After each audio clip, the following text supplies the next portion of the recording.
ನಮಸ್ಕಾರ ಎಲ್ರಿಗೂ ನನ್ನ ಮತ್ತೊಂದು ವಿಡಿಯೋಗೆ ಸ್ವಾಗತ ಅಂತ ಹೇಳ್ತಾ ಬೆಳಗ್ಗೆ ಬೇಗ ಎದ್ದು ರೆಡಿಯಾಗಿ ಕಾಲೇಜ್ ಬಂದಿವಿ.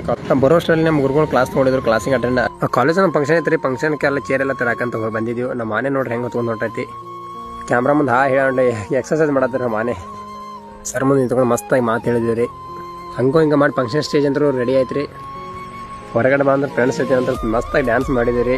ಬಟ್ ಈ ಡ್ಯಾನ್ಸ್ ಯಾವ್ದಂತ ನಮ್ಗೆ ಗೊತ್ತಾಗತ್ತಿಲ್ಲ ರೀ. ಆದ್ರೆ ಮನ್ಸಿಗೆ ಮಾಡಿವ್ರಿ. ಏನು ಕೇಳ್ತೀರಿ ನಮ್ಮ ಬಾಳೆ ಅತಿಥಿಗಳು ಬರ್ಬೇಕಾಗಿತ್ತು, ಬರವಲ್ಲಾಗಿದ್ರಿ. ಯಾಕಿನ ಬಂದಿರ ಅದು ಕೆಳಗೆ ಬಂದಾರ ನೋಡ್ಬೇಕಂತ ಕೆಳಗೆ ಹೊಂಟಿದ್ರಿ. ನಮ್ಮ ದುರ್ಗಿಗೆ ಭೇಟಿ ಆಯ್ತು ರೀ. ನಮ್ಮ ದುರ್ಗಿಗೆ ನನಗೆ ಹಿಟ್ಟ ಸಣ್ಣ ಬೀಳಂಗಿಲ್ಲ ಒಟ್ಟು. ಹಂಗೂ ಹಿಂಗೆ ಮಾಡಿ ಅತಿಥಿಗಳು ಬಂದ್ರಿ. ಅತಿಥಿಗಳು ಬಂದು ಎಲ್ಲರಿಗೂ ನಮಸ್ಕಾರ ಮಾಡಿ ಕೆಳಗೆ ಕುಂತರು. ನಮ್ಮ ಗುರುಗಳು ಅಂತೂ ಮಸ್ತಾಗಿ ಭಾಷಣ ಬಿಗಿದ್ರಿ. ಬಟ್ ಕೇಳ್ಬೇಕ್ರಿ. ಕಾಲೇಜ್ ಮುಗಿಸೋ ರೂಮ್ ಕೂಡ ಹೊಂಟಿದ್ರಿ. ಆನೆ ಏನು ಮಾಡ್ತೀರಿ, ಹನುಮ ಜಯಂತಿ ಐತಿ, ಹೋಗಿ ಬರಂಬರಿ ಹನುಮಾನ್ ಟೆಂಪಲ್ಗೆ ಅಂತ ಕರ್ಕೊಂಡು ಹೊಂಟ್ರಿ. ನಡ್ಕೊಂತ ಹನುಮಾನ್ ಟೆಂಪಲ್ಗೆ ಬಂದಿರಿ. ಮತ್ತು ಹನುಮಂತರಿಗೆ ನಮಸ್ಕಾರ ಮಾಡಿರಿ. ಒಳಗೆ ನಮ್ಮ ಆನೆ ಅಂತೂ 2 ರೌಂಡ್ ಹೊಡೆದೈತ್ರಿ. ಮುಂದೆ ಬರೋ ದಿನಗಳು ಹೆಂಗೆ ಅಂತ ಗೊತ್ತಿಲ್ಲಪ್ಪ. ಆದ್ರೆ ನೀನು ನನ್ನ ಜೊತೆ ಇರಪ್ಪ ಅಂತ ಬೇಡ್ಕೊಂಡ ತೀರ್ಥ ತೊಗೊಂಡಿರಿ. ತೀರ್ಥ ತೊಗೊಂಡ ದೇವಸ್ಥಾನ ಸುತ್ತ ರೌಂಡ್ ಹಾಕಿದ್ವಿ ರೀ. ರೌಂಡ್ ಹಾಕಿ ಬರೋಷ್ಟರಲ್ಲಿ ನಮ್ಮ ಹುಲಿ ಪಾನ್ಕ ತೊಗೊಂಡು ನಿಂತಿದ್ರಿ. ತಗೋಬೈ ಪಾನ್ಕ ಮಾಡಿನಿ ಹಾಕಿನಿ. ಒಂದು ರೀಲ್ಸ್ ಮಾಡ್ತಿದ್ದೆ, ಯಾಗ ಬ್ಲಾಗ್ ವಿಡಿಯೋ ಮಾಡತ್ತಂತ ಹೇಳಿ. ನಮ್ಮ ಹುಲಿ ವಿಡಿಯೋ ನೋಡಿ ಆಲ್ ದ ಬೆಸ್ಟ್ ಬೈ ಅಂತ ಹೇಳ್ತಿ. ಅಲ್ಲಿಂದ ಸೀದಾ ಊಟದ ಕಡೆ ಬಂದಿವಿ. ನಮ್ಮ ಮನೆ ಅಂತೂ 2ನೇ ರೋಡ್ ಬಂದಿತ್ತು ಹಾಕ್ಸೋಣಕ. ಹೆಂಗೆ ಜಡಿಲ್ಲ ನೋಡ್ರಲ್ಲ.